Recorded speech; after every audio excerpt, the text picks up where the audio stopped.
না, তার সময় আয়েশা তাকিয়া ছিলেন না।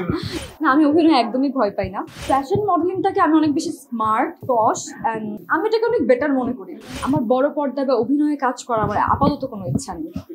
ব্রাউনের মেয়েদেরকে দেখে ভয় পাই না ভাইয়া। ব্রাউনের মেয়েরা খুবই লক্ষ্মী, খুবই ভালো, সাংসারিক, অতিথি পরায়ণ। তো ব্রাহ্মণবাড়ির ছেলেদেরকে নিয়ে টুকটাক দুর্নাম আছে, কিন্তু অতটাও না। সব জেলাতেই তো ভালো খারাপ মিলে, বাট আমরা ব্রাহ্মণবাড়ির মানুষ শক্তিশালী বেশি, তো পাওয়ারফুল বেশি, তো এই জন্য সবাই ভয় পায়।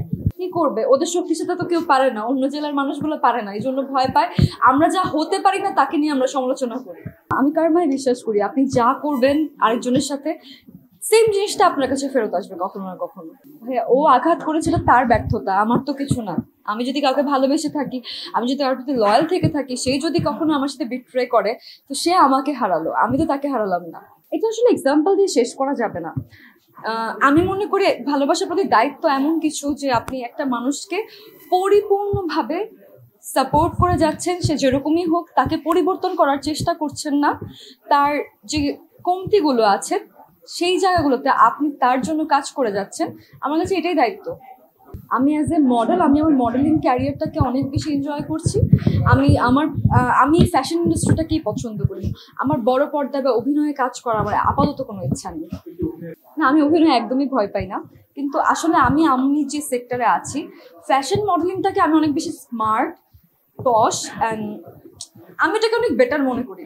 আমার কাছে ভালো লাগে আর কি, যার যার ব্যক্তিগত ব্যাপার। আমার ব্যক্তিগতভাবে আমি ফ্যাশনটাকে, মডেলিংটাকে অনেক ডিফারেন্টভাবে নেই, বা এইটাই আমি মনে করি এইটা আমার ভিতরে বিল্ড ইন।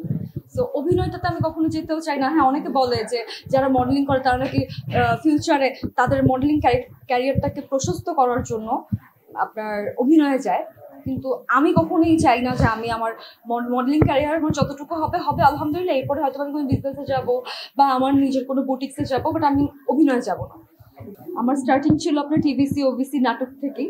আমি তো পুখান ভাইয়ের কয়েকটা সিরিজও করেছিলাম, বাট পরের দিকে আমার কাছে মনে হচ্ছে আমার জন্য অভিনয়টা না, আমার জন্য বেটার হচ্ছে মডেলিং। সো আমি পরে এটাকেই বেছে নিয়েছি। আমি ইন ফিউচারে আমি অনেক অফার পাই। রিসেন্টলি আমি মুভির জন্য অফার পাচ্ছি, আমি অনেক মিউজিক ভিডিওর জন্য অফার পাই, টিভিসি ওবিসির জন্য অফার পাই, নাটকের জন্য অফার পাই।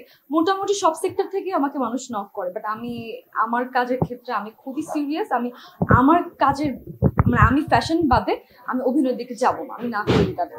এটা তো হতেই হয়, মাঝে মধ্যে এমন কিছু মেকআপ আর্টিস্ট পরে যারা হচ্ছে নর্মাল আমাদেরকে সিম্পল মেকআপের দেওয়ার জায়গায় দেখা যাচ্ছে অনেক বেশি ভারী মেকআপ দিয়ে দিচ্ছে। পরের দিন এমন হচ্ছে প্রোডাক্ট খারাপ হওয়ার কারণে পরের দিন পিম্পলও হচ্ছে। আমি নাম বলবো না, এরকম অনেক মেকআপ আর্টিস্টই আছে যারা এমন হয় যে ডেট ওভার প্রোডাক্ট ইউজ করে ফেলে। তো এটা তো আমাদের অনেক হ্যাসেল সইতে হয় আর কি।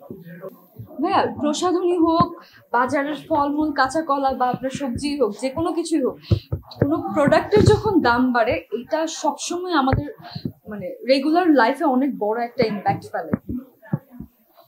দেখা যাবে আমার তো রেগুলার শ্যুট থাকে না, আমি সপ্তাহে 2 থেকে 3 দিন কাজ রাখি, বাকি দিনটা আমি ফ্রি থাকি, যাতে আমি আমরা মেয়ে মানুষ, আমাদের জন্য আমাদের সংসার জীবন, আমাদের ব্যক্তিগত, এটা খুবই ইম্পর্টেন্ট। সো প্রফেশনাল লাইফটাকে আমি একটু পাশে রেখে আমি আমার প্রাইভেট লাইফটাকে বেশি প্রাধান্য দিই সবসময়। প্রাইভেট লাইফের সবকিছু ঠিক থাকার পরে যদি আমি সময় পাই, দেন সেখানে আমি টুকটাক মডেলিং ফটোশুট করি। এই কোয়েশ্চেনটা আমাকে অনেক করে যে আমি কি আমার নামটা নিজে বানাইছি নাকি। না ভাইয়া, আমার নাম সার্টিফিকেটের নাম আমার দাদা ভাই, উনি আমাকে আমার নামটা দিয়েছেন জেবা তাকিয়া, ওটাই আমার রিয়েল নেম।